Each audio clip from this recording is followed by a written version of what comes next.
55555. Good afternoon. No, it can. No, it's morning. Okay, we're still in the morning, I guess, for about 46 more minutes. Noah, geez. Uh, Welcome into episode 3 of The Athletic Approach. I'm your host, Adam Campbell, joined with my partner in crime, Noah Kindig. And we've got a lot to uncover on this rainy St. Patrick's Day today. Today we're going to be going over some recent sporting news in the Wright State community, as well as some March Madness news. Obviously, that's in full effect now. And the World Baseball Classic is also going pretty strong right now. So we're going to talk about that a little bit, and then we're going to close out the show with a couple other things, and then we're going to go on about our day. So, Well, WWSU fans or WWSU listeners, I don't know if you hold on. can you hear me? I can't hear you. Why? I'm not sure. Is my microphone up? Is it? It's up, yeah. That mic was just having problems a little bit ago. If I hop to this one, Hold on.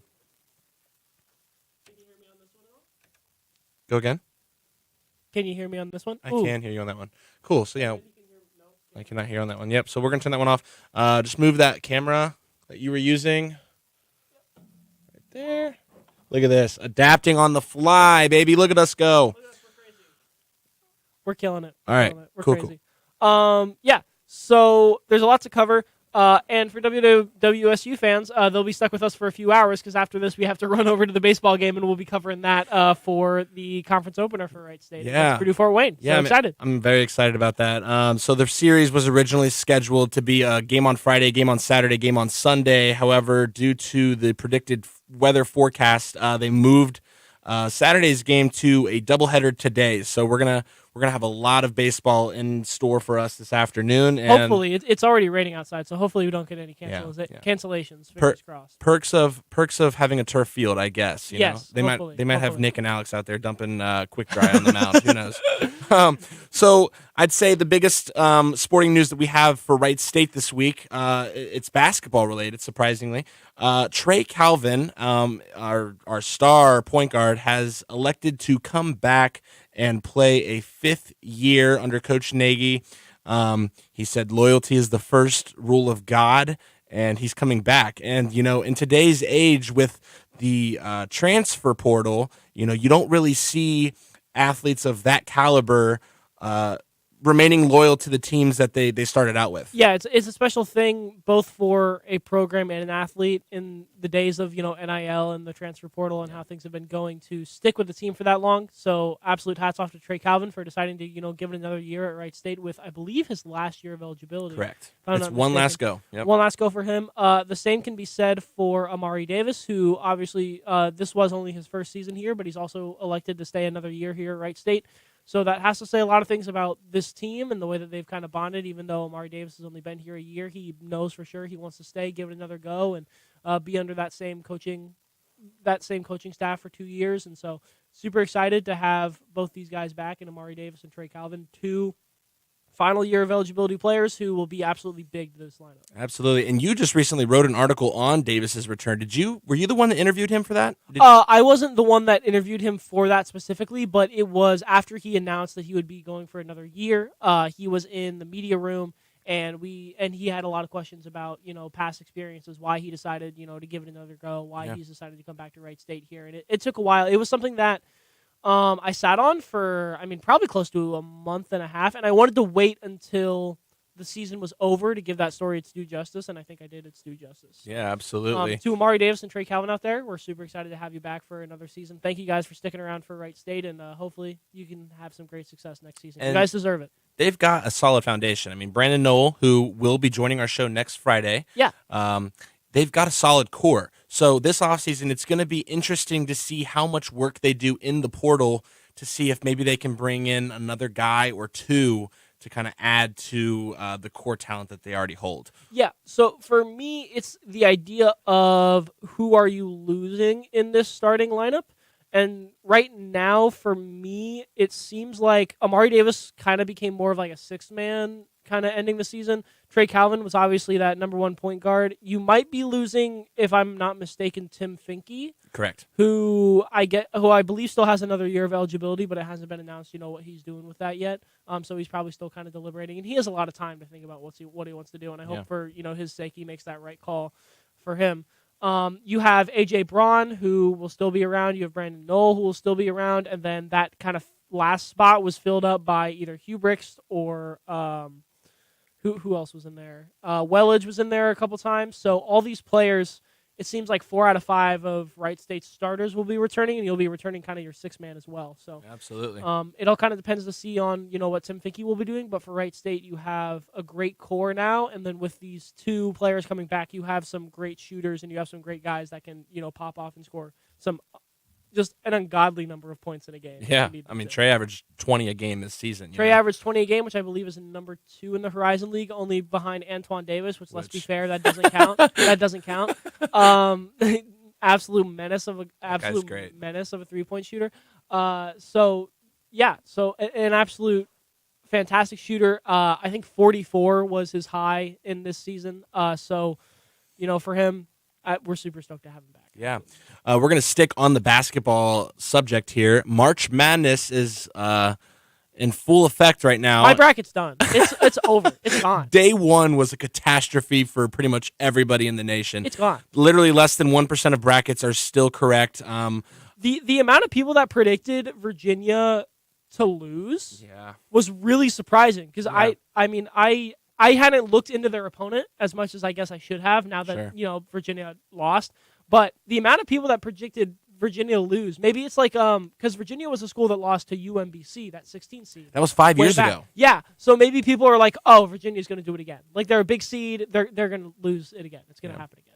Maybe that's why. I don't know. They definitely did. They blew it. I was not as surprised for that game as I was for Arizona. Yeah. I had Arizona in the Final Four and I think 2 of my brackets. I think Arizona.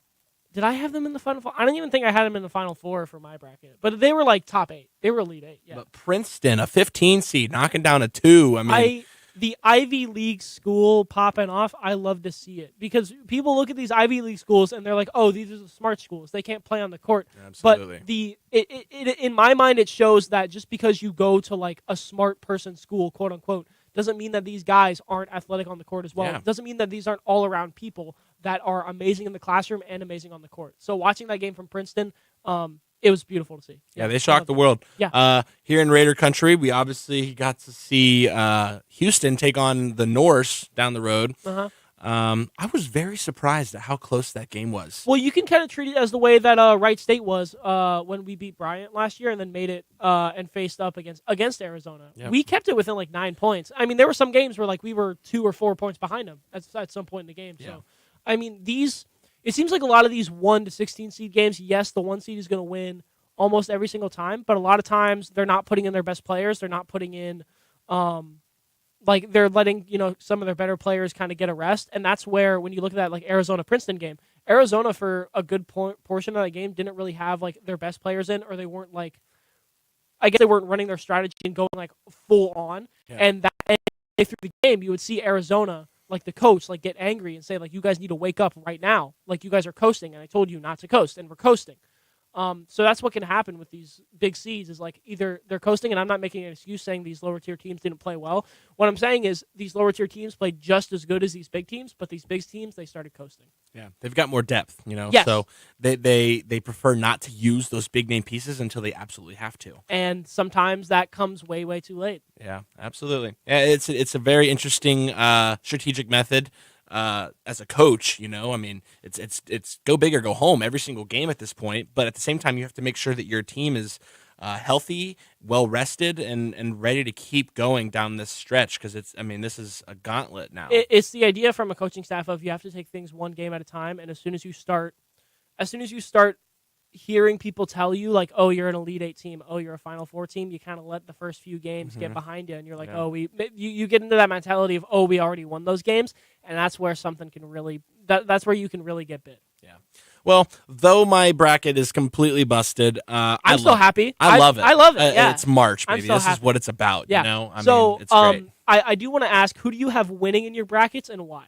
I had Houston winning. Okay. I think they've just been dominant all season, man. Yeah. I mean, they're very good on offense, and I mean, sometimes they turn the ball over a little bit, but like I look at this team as a team that is so talented to the point like sometimes they're so talented that like they slip up on occasion because of how talented they are. You know what I mean? Like they try to do too much, I feel like sometimes, but nonetheless, I think they're a very dominant team.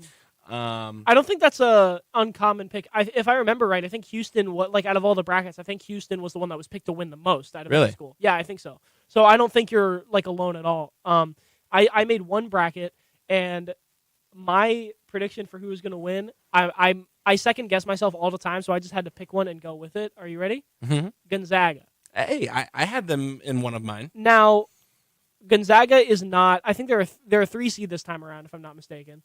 And why I picked them to win is a very dumb, doesn't even have to do with statistics reason.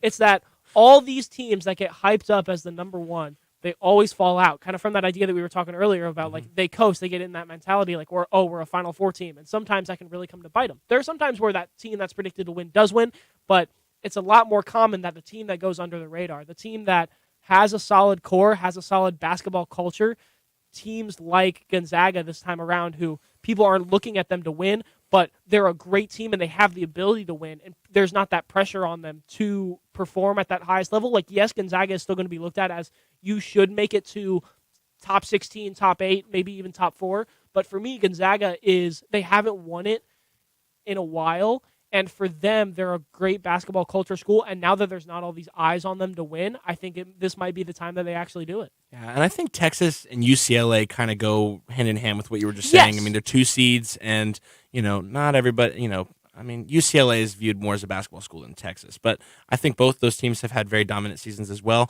If I were to pick other 1 seeds, though, that I thought would do well like Houston and go on to win the whole thing, obviously you can never overlook Kansas. Oh, never. The Birds are very consistent in March, and they put on a good showing yesterday. They won these. I don't know why, but there was always a feeling, talking about 1 seeds, there's always a feeling about Purdue, like, oh, they're so good, but there's always that feeling like every game they step in, you're like, Purdue's going to lose. I don't, yeah. Is that like a you thing too? Do you feel that? Yeah, I had them losing in the Sweet 16 to, I think, either Tennessee or Duke. Yeah, there's that feeling around Purdue is like, they're a great team. I mean, Ivy is an absolute monster. Yeah. But Zach Edey? Yeah, 7'4". Zach Edey, 7'4". Yeah, sorry. Yeah. I said Ivy, not Edey.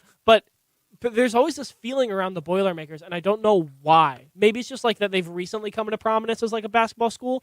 But it feels like whenever they step into these big games, like they're just like they're gonna flub it. They're gonna fall out. I don't know why. When I was watching them play against Ohio State in the Big Ten tournament, I just noticed like they rely on Edey way too much. I mean, obviously when you have a 7'4" beast down low in the paint, you're gonna feed it to him a lot. Yeah. But I really think they rely on him too much to the point where if somebody faces off against them this March and they exploit Edey and they take him a little bit out of the game, I think they're going to become very flustered and they're not going to know what to do. I mean, they've relied on this guy all season long to the point where I don't think that they really have much of an identity without him.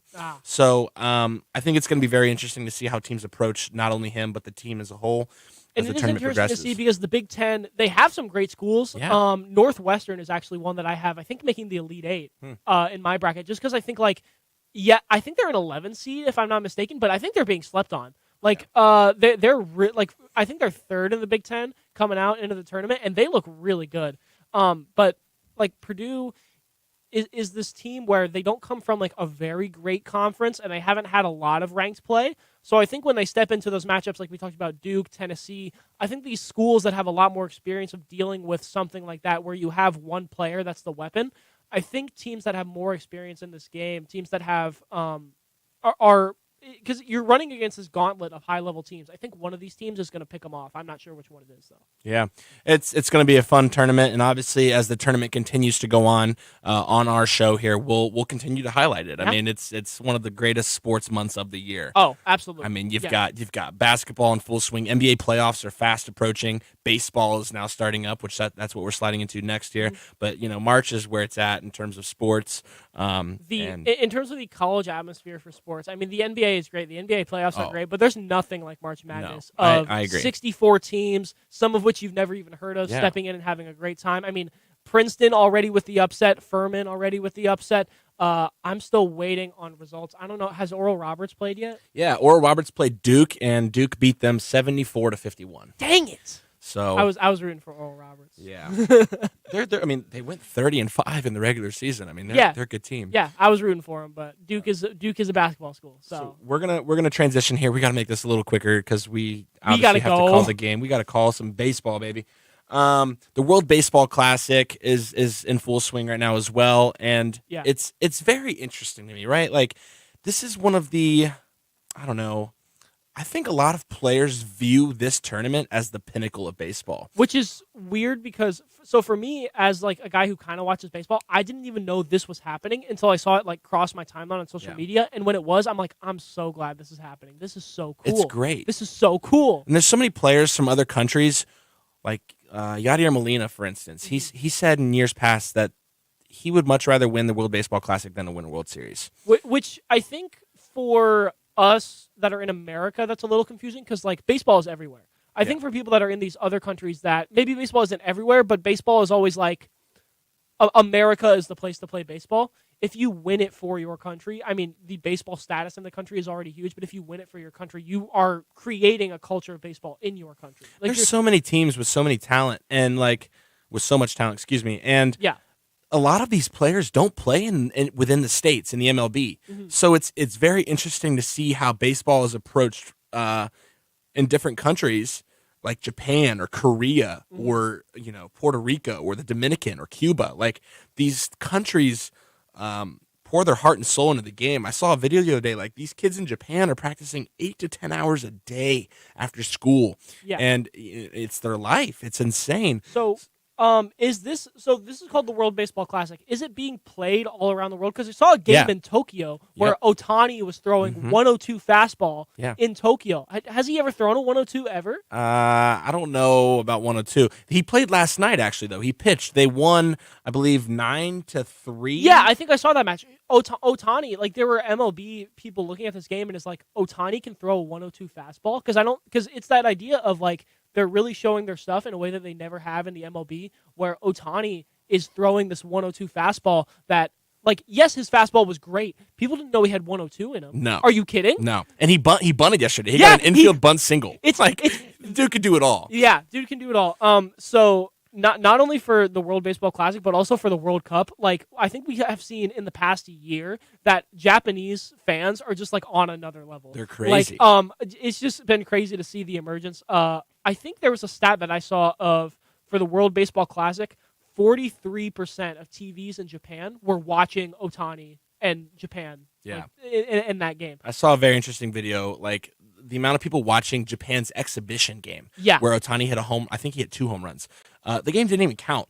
The viewership they had was more than double what the United States had for the Super Bowl. Yeah. For an exhibition game. Yeah. Like, the amount that Japan and its fans get around their country for any sport is unimaginable. Yeah. And not only that, these fans are like, yes, they're crazy about sports, but they are the nicest people in the world. Like, we saw in the World Cup, like, them cleaning up the stands after the game was over. We saw the respect that they have for their players and the kindness that the players show to the fans. So I'm super happy to see Japanese fans, like, that their countries are doing well in sports because they deserve it. Some of those fans are just the best. 100%. Here's my thing, though. For a tournament that is so big and so grand for all of these countries, why are we having it? I mean, I know a lot of these players from other countries don't play in the MLB. I get that. But this tournament should be played in this, like, I don't know, man. They got to find a time to play it that's not during spring training, because like, a lot of weird time for it to happen. A lot of players who play in the MLB do not want to play in this tournament because they don't want to get hurt. And I mean, a prime example of this is Edwin Diaz, the star relief pitcher for the New York Mets. He got injured after a game the other day. I believe it was Wednesday night that he got hurt. He was celebrating. Yeah, it was Puerto Rico and the Dominican Republic, and Puerto Rico won by a final score of 5-2. And after the game had ended, Edwin Diaz hurt his knee celebrating the win. Wow. And now he is out for the entire duration of this MLB season. Like, he's done. He's not playing at all. His insurance has to cover his salary. I mean, if that injury happens at any point, though, he's still going to be out for a while. But, like, I get what your point is of, like, this is a weird time to have it, you know? I agree. When do you think this could be, like, when this tournament emerges more, do you think it could be, like, the way that England and, like, European soccer leagues do the World Cup, where every 4 years, I mean, is this every year? This event? No. Okay. Last one was in 2017. Yeah, so it's okay. I So it's think. like every while. It's every while. Yeah. What the English soccer leagues do is that they split their season into two halves, and they have a month break where the players that are called up for the World Cup go to the World Cup, and if you're not called up to the World Cup, it is sort of like I don't want to say a break for you. Like, you still play games against other teams, but they don't count. Like, it's more of an exhibition, more of like a training period. I think that's what we could do, where if you're called up to the World Baseball Classic, awesome, you get to go, have a great time, like, experience it, have a good time. And if you're not called up for your country for whatever reason, you get to have a little break, relax, enjoy yourself, and maybe even work on your game a little bit so that you can come into the next part of that season really hot. 100%. It's every 4 years. I just looked it up. It's every 4 years. Yeah. The last one was 2017, but then they halted the last one due to COVID. Yeah. The U.S. won the last one in 2017, but prior to that, man, they were not good at all. Like, and we're starting to see more star players within the States take that risk of playing in this tournament right before their regular season start.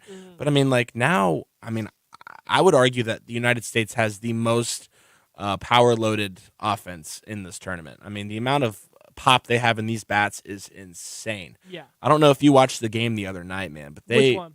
I believe it was Tuesday night. They won by a final score of 12-3. I think it was 12-1 or 12-3. Hold on here. What was it? No, that was against Colombia. Shoot. It was Monday night. We beat Canada 12-1. Yeah. Wow. It was a blowout, man. It was insane. So yeah, it's just interesting to see this whole tournament go about and the way they're running it. I don't know. Canada plays against Mexico tonight, and the last time these two teams squared off was in 2013.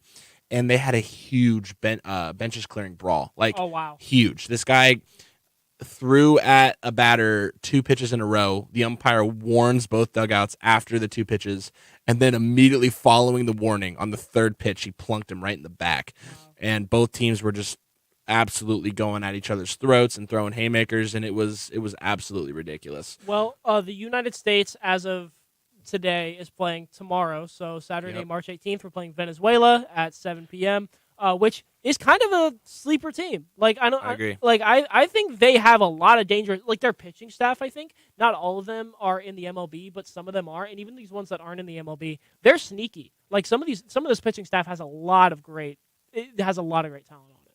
So absolutely not a team to sleep on if you're the United States. And then continuing, like, Cuba made it into that elimination round. Japan made it into that elimination round, who is a team that I'm really excited to see. If the U.S. beats Venezuela, the winner of that game will play against Cuba on Sunday. Yeah. So I'm really excited to see. Like, my dream final would probably be like U.S. Japan, but I don't think that's going to happen. I think it's too tight of a competition. But I would love to see like a U.S. Japan final where like Otani's going against the USA guys. Yeah, that'd be great. Do you not think that's going to happen because you don't think Japan will make it, or you don't think the U.S. will make it? I don't think the U.S. will make it. Oh, okay, interesting. I think the U.S. from what we saw like in the group stage, I don't think they're strong enough because didn't they? They're not good at pitching for sure. Who took them down in the group stage? So, because they did not lead their group. I forget which one it was, but they did not lead their group. It might have been Mexico, yeah, they beat us 11-5. Yeah, so I think Mexico is the strongest one from that group, but maybe the USA can prove me wrong. Hopefully, we'll see. Well, Mexico plays against Puerto Rico, so that'll be a big game tonight. That's a big one. Yeah. I can't wait to see how this tournament shapes out. I do think there's a bit of like an asterisk that I put next to it, right? Because like the U.S. doesn't have Jacob deGrom here. The U.S. doesn't have Clayton Kershaw here. Like, the other day I was watching this game and Lance Lynn was pitching, and I'm like, what in the world is this guy doing in this big of a tournament? Exactly. I love Lance Lynn. I don't think he's the best pitcher that we can bring, but I love that guy. He's huge. Love that guy. 250 pounds. The amount of like mind games and weird stuff that he does when he's in I love him. I love him. But or like Max Scherzer, I would love to see him there.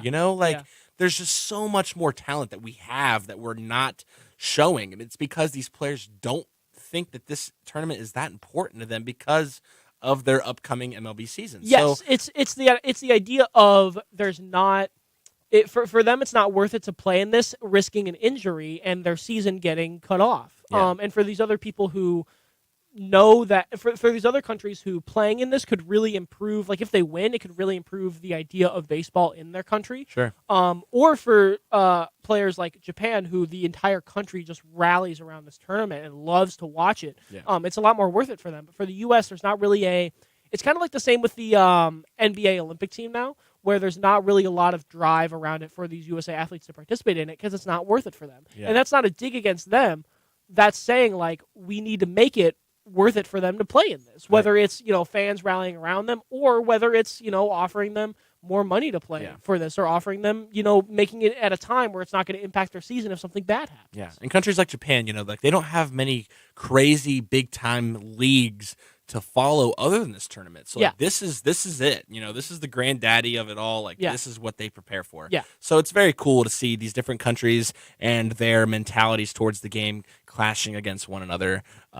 Right before, the MLB gets going, which we've hung out a little bit, but how big of a baseball nerd I am. You're a big baseball guy, yeah. I cannot wait to freaking see Joey Votto play once more. It's coming into prime time for both of us. The MLS is kicking up for me. That's my prime time. The MLB is kicking up for you, so that's your prime time. Yeah, and we're gonna cover all of it here on this show in the coming weeks to wind down the semester. Yeah.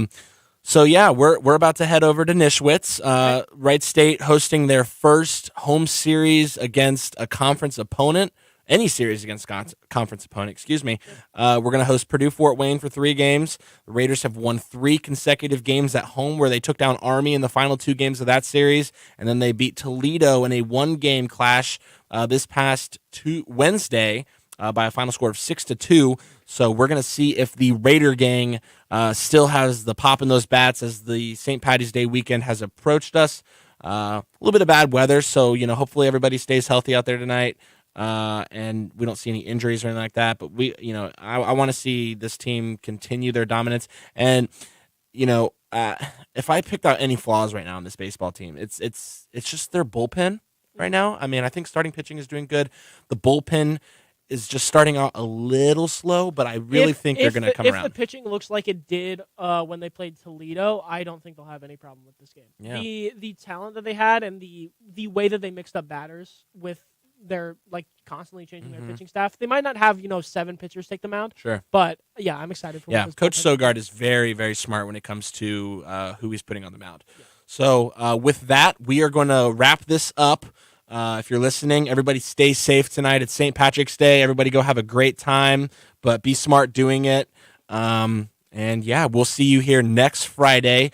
1 o'clock, we're going to continue talking to Brandon Knoll, and we're going to try and land him on this show next week. And